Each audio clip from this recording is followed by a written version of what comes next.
जय श्री कृष्णा। आज हम सुनने वाले हैं आमलकी एकादशी की व्रत कथा। अगर आप हमारे चैनल में नए हो तो चैनल को सब्सक्राइब करें और वीडियो को अंत तक ज़रूर सुनें। अगर वीडियो अच्छी लगी हो तो वीडियो को लाइक करें, शेयर करें।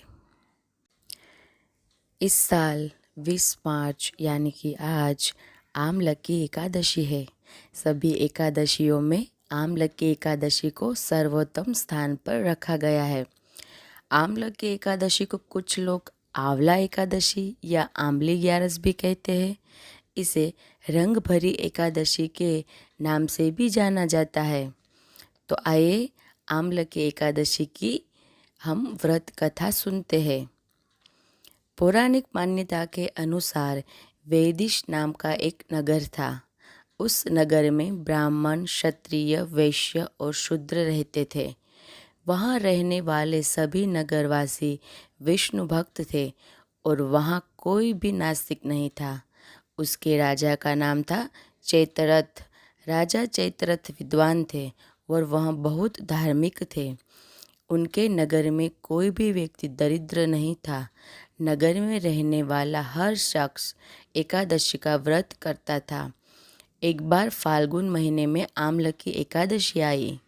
सभी नगरवासी और राजा ने यह व्रत किया और मंदिर जाकर आंवले की पूजा की और वहीं पर रात्रि जागरण किया। तभी रात के समय वहाँ एक बहेलिया आया जो कि घोर पापी था, लेकिन उसे भूख और प्यास लगी थी।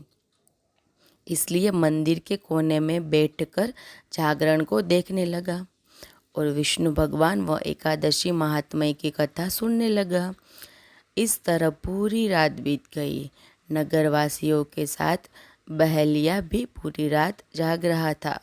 सुबह होने पर सभी नगरवासी अपने घर चले गए।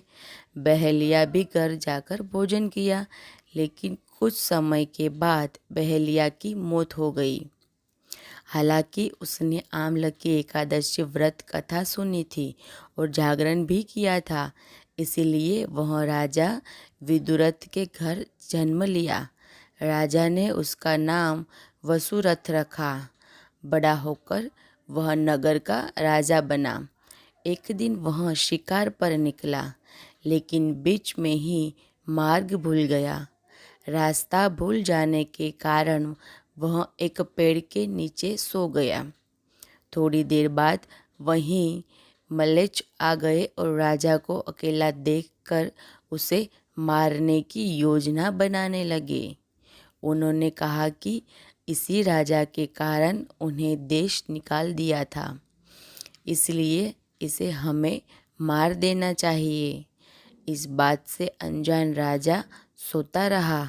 मलेच्छों ने राजा पर हथियार फेंकना शुरू कर दिया, लेकिन उनके शस्त्र राजा पर फूल बनकर गिरने लगे। कुछ देर के बाद सभी मलेच्छ जमीन पर मृत पड़े थे।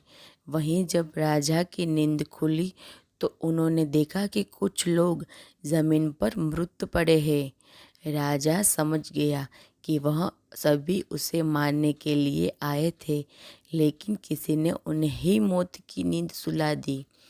यह देखकर राजा ने कहा कि जंगल में ऐसा कौन है, किसने उसकी जान बचाई है।